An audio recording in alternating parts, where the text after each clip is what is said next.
Hey everyone, this is Denise and Brandy with Eternally Fit.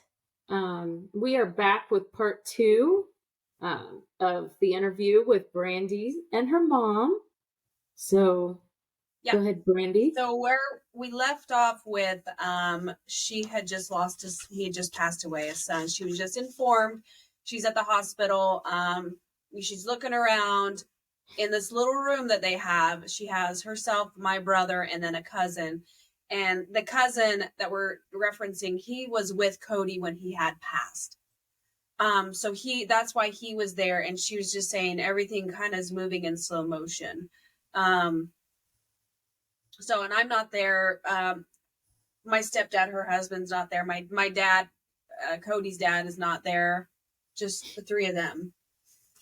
So I'm sure that was just the most surreal feeling, like you can't even comprehend, right? Like, No. And I think that's the slow motion thing it is. It's just trauma. I think it's just trauma.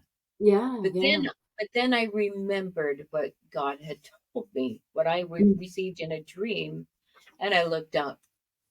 You knew. And I knew and prayed and thanked him for telling me, for warning me. Mm-hmm. Huh. Thank you. And for sending that lady to tell you that he saved, so you have that peace. Yeah. Mm. Yeah. So she looked around and then you looked up. Then I looked up and then was comforted there and then. And then I prayed for comfort, for him to be with me. And he did. Like you talked about, he just gives you, and Denise and I have talked about that peace. It is just unfathomable. You don't understand it. Like I haven't had this kind of a trauma, but I have had stuff where I'm just so stressed out, but then I have that peace. And I'm like, well, that's weird. I should be worked up right now, but I'm not. Yeah. That peace it's unexplainable. It is. And it's like Christ is right there with you. Spirit. He's right there. His spirit is just absolutely is. Absolutely. Giving you that. And Denise has a story, but we're hoping someday she will tell it. Yeah. But you've had that peace. You've had that peace with that. Mm-hmm. So, and then everyone else. Go ahead. I was just saying, not even realizing where it was coming from at the time.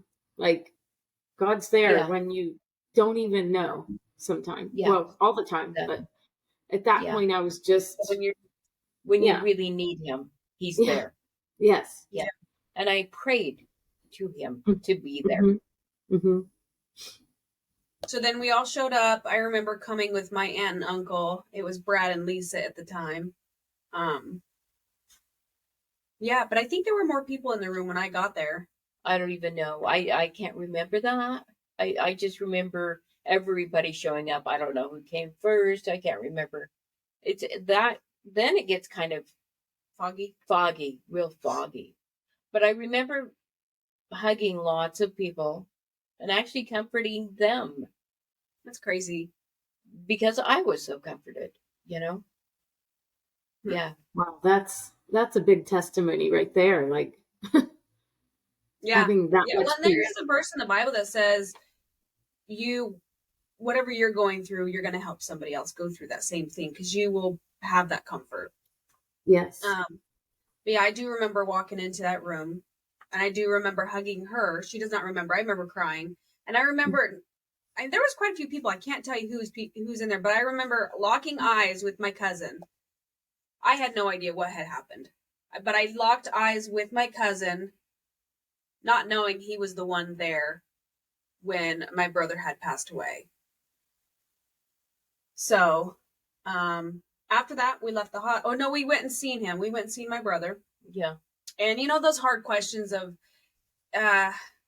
he's a donor. Do you want him? They have to ask those questions right away. Like being a donor, we've got to take his parts while he's still. Within this amount of time. Yeah. Right, so not only, and a lot of people probably do know what that's like. I don't, because it was awful. That's an awful part. I don't think I think it's better now than it was then. To because it was not good then. What do you mean? They're not. I mean, I had to talk to a guy in a separate room on the phone, and he was almost rude. Oh, you're gonna give this, you're gonna give that, you're gonna give this. It was not good. No empathy. Yeah. That was not good. Yeah. No, there That's wasn't not. any. No. Yeah, not only did you just lose your son, but now we want his body parts. So Yeah, let me know. Right. and so I think And it's it's a like lot he's a better number. now than it was Mm. then. Mm-hmm. Thank goodness. We kind of do went you want to through that. explain how he passed, or do you want to leave that? Well, he was in a haying accident. He was on a bell wagon. I thought he was on the side of the tractor. Was he not? No, it was on a bell wagon, and it's all in one. It's a motorized bell wagon. Okay, for picking up hay bales. And it was full of bales. And he had fallen. They had hit a bump, and he had fallen off and got run over by it. No external bleeding. I think it was all internal bleeding. And the cousin that was with him had mentioned that he thought he had passed pretty quickly, right? Yeah. No suffering. But for that cousin, that's why I was talking to her last night. For that cousin to have to see that, know what just had happened, but then to have to physically pick him up. My brother was not a little guy. He's a pretty stocky, very stocky. To pick him up and put him in a truck and drive an hour. A tall truck. Drive an hour, right? Yeah. To the hospital, knowing the entire time going, oh, this is not good. So, yeah, for that cousin, my heart goes out to him. Yeah, definitely. And then got our bullet points here. Where are we at here? So then we're planning a funeral, and I didn't have a whole lot to do with this part, the planning. I mean, but you went with us to the funeral home, and then planned it for 5 days later, so it could get into the papers. Every paper. Back then, it was more papers. Right. Newspapers. And then we went to the funeral on that Wednesday. And when we got home, we got a letter in the mail.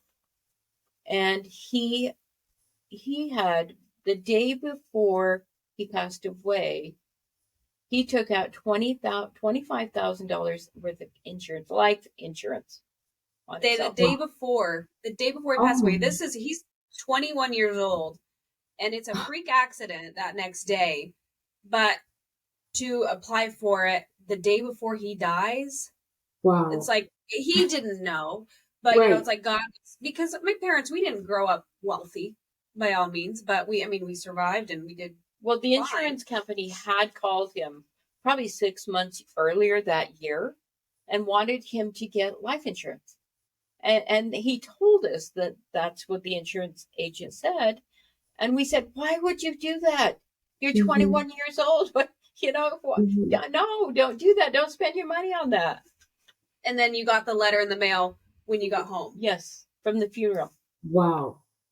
And it was $25,000. So it paid for all of his bills, his truck, his outstanding bills that he had. The funeral. Yeah. Snowmobile. Everything. Paid for everything. Oh. Yeah. Yes. It's crazy. Oh my gosh. There was, he was not a real lovey-dovey type of person. Just not. He wasn't a huggy person. He wasn't, he didn't talk a whole heck of a lot. He wasn't like a conversationalist or,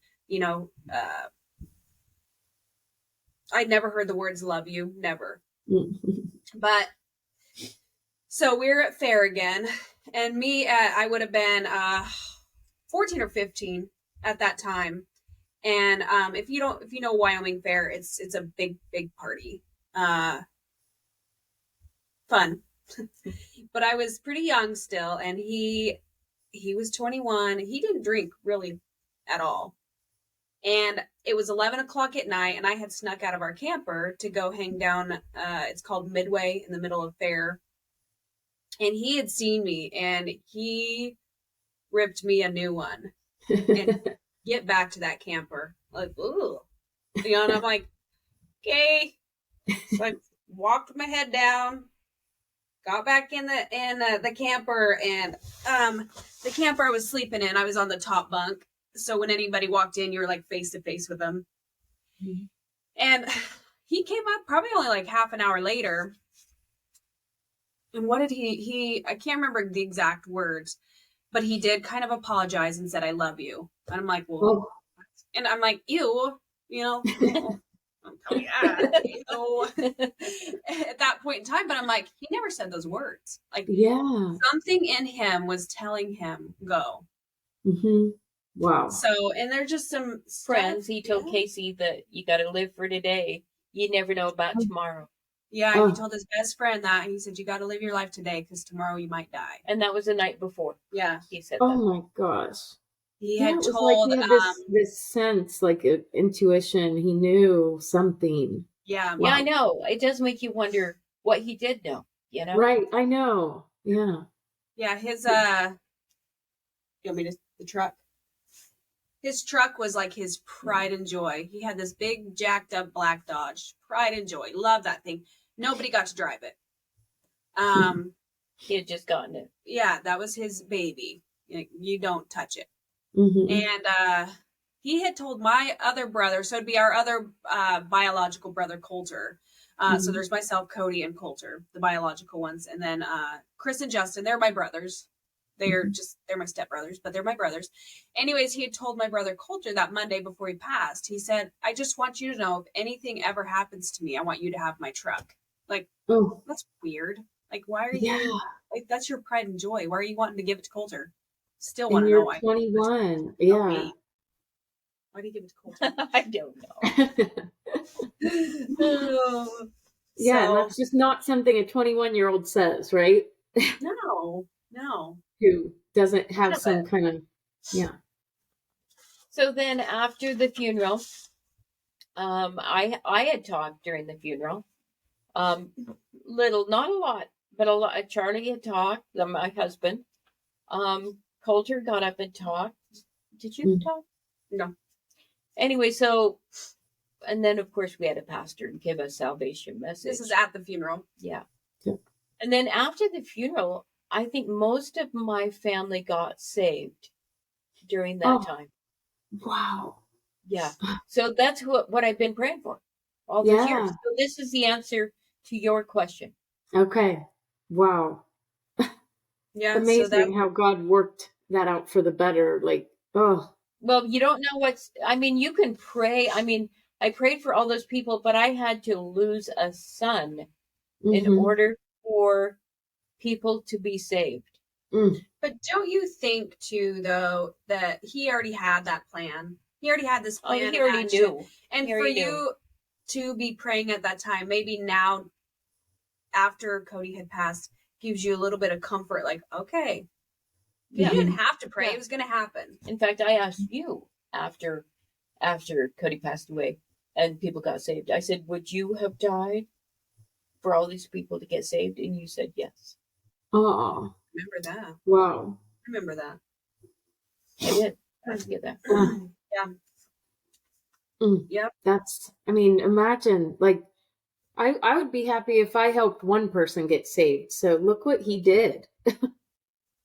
Yeah, his death did not go unrecognized, unvoided. I don't know. How do you say that? We're not real professional with words. So then.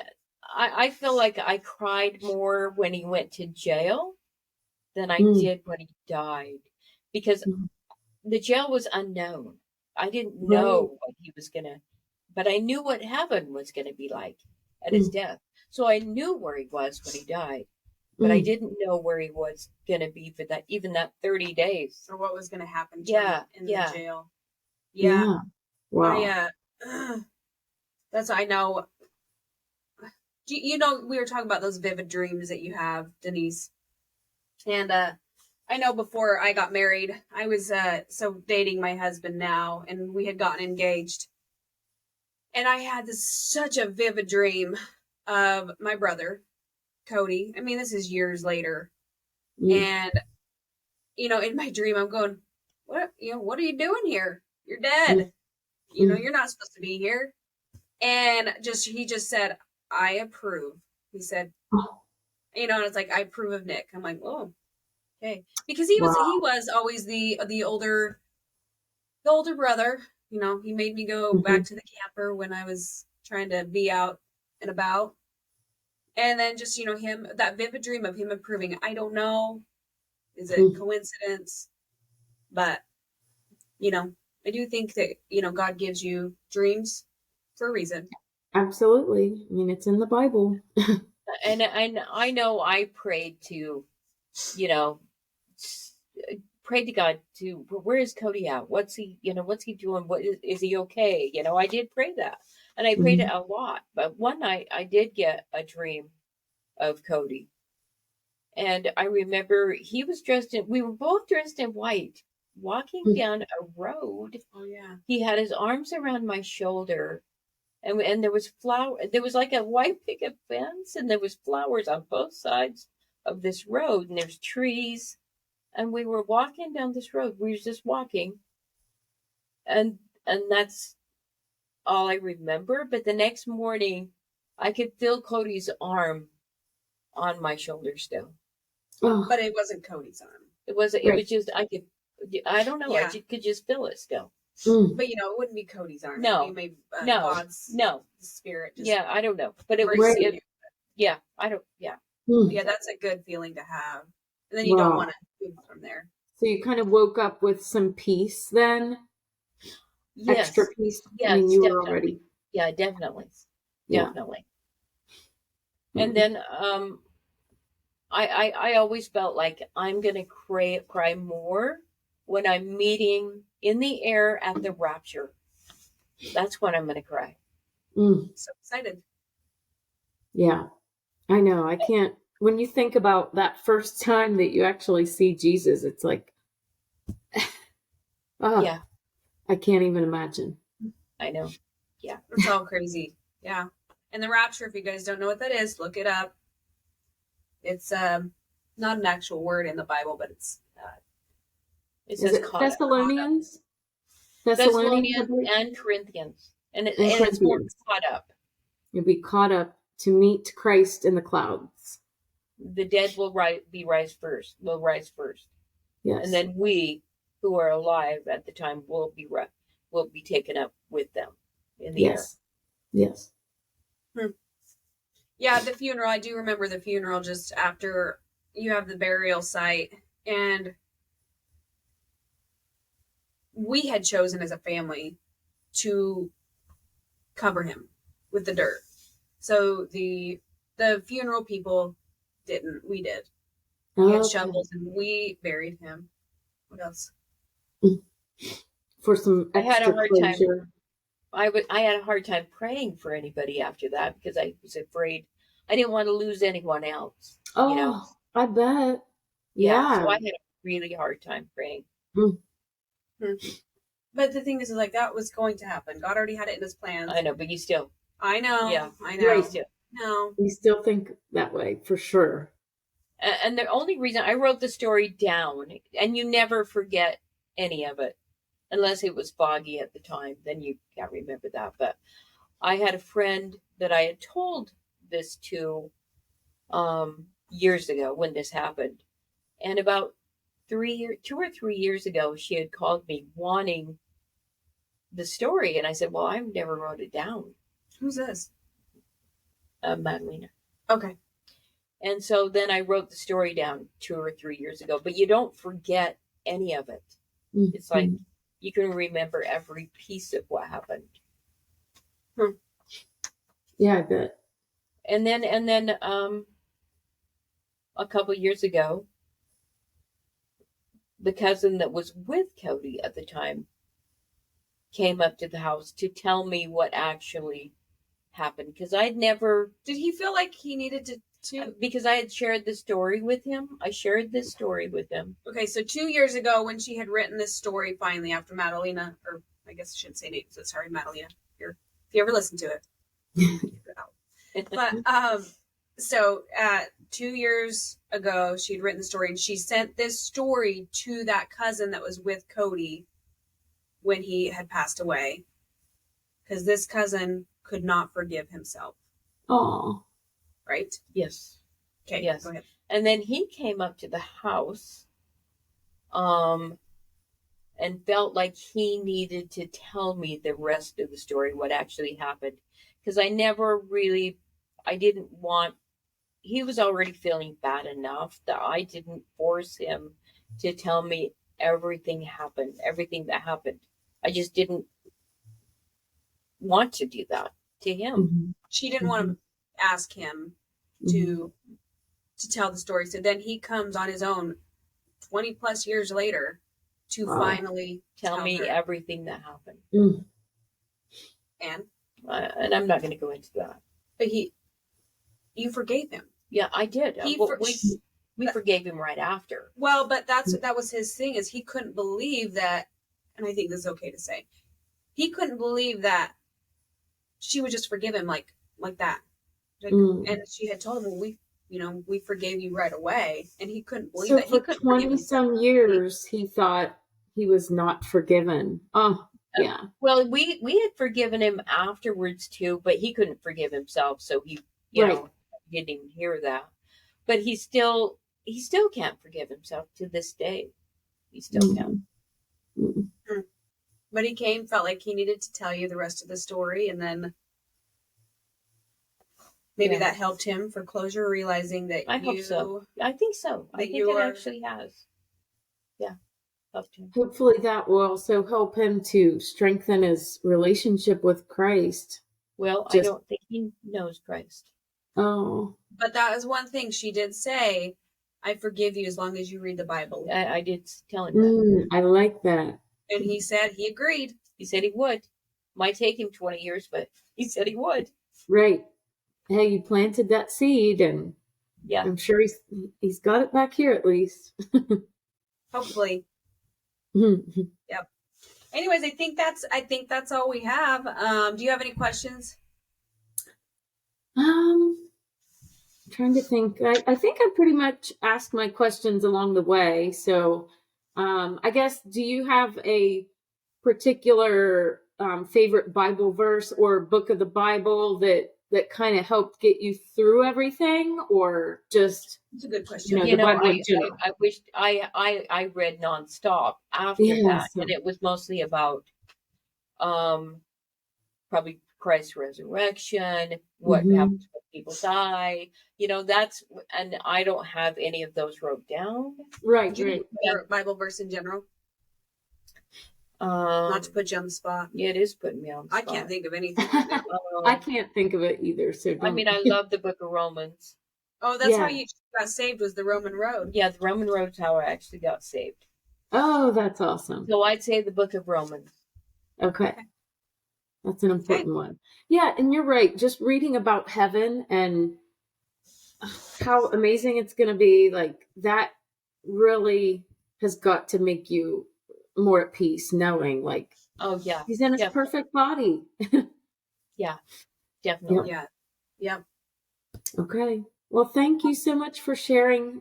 Bless you. You're an amazing, strong woman. You are. Oh, she's been working out with us.